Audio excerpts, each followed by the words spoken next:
Hello guys, what's up? Once again, Palaboy OFW here. So for today's vlog mga idol is pag-uusapan natin tong magjowa na si Chloe San Jose at si Carlos Yulo mga idol. Kung napapansin nyo sa video ito, panoorin nyo mga idol. Ayan, kinakantahan ni Chloe si Carlos Yulo habang nakahiga to si Carlos Yulo sa kanyang hita.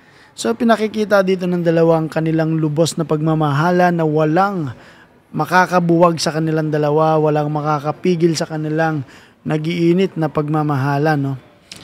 And I'm sure nasa loob to ng condo nila mga idol.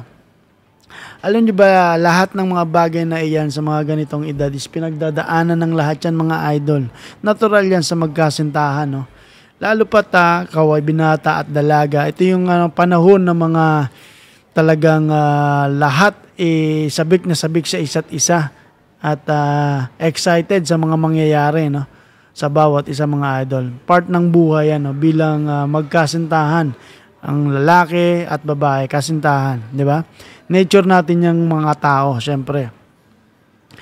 Napakagandang pakinggan, yun, relax na relax, pero sa mga puntong ito mga idol is may mga pinagdadaanan tong mga ito. Maraming mga nagko-comment sa akin sa Facebook, sa mga comment section, sa mga previous videos na itong si Chloe San Jose is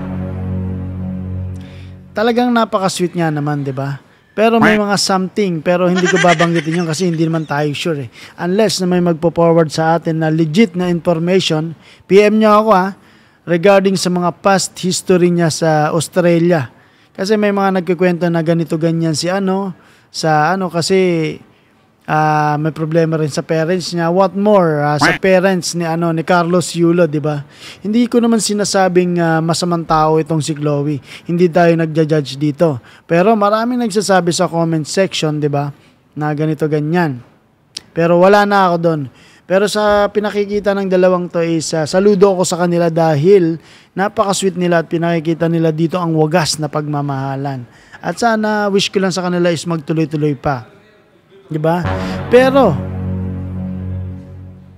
habang kayo ay nagmamahalan, pero dapat mayroong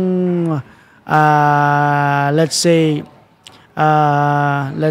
mas masarap magmahalan kung merong basbas ng mga magulang, no?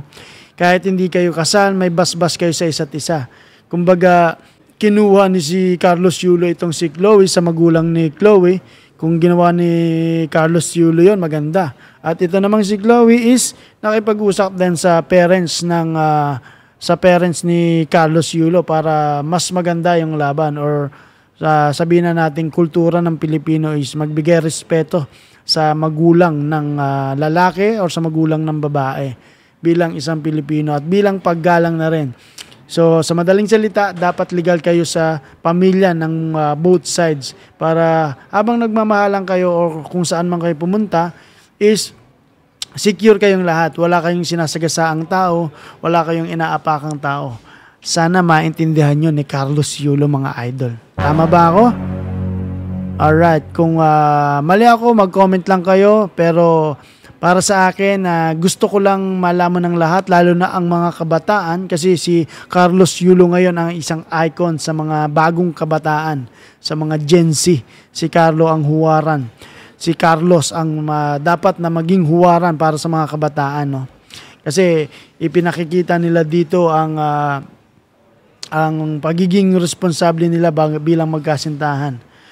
Despite doon sa mga ganyang nangyayari, dapat magbigay sila respeto sa bawat isa, sa kanya-kanyang mga magulang, 'di ba?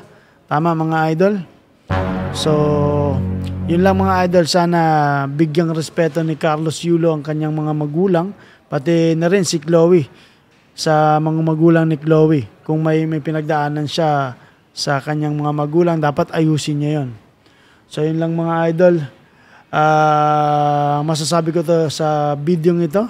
So yun lang, Pinoy Vloggers here in Kuwait, Rapi Sam Steel, Brian Pondanar, and Palaboy OFW. Mabuhay mga idol.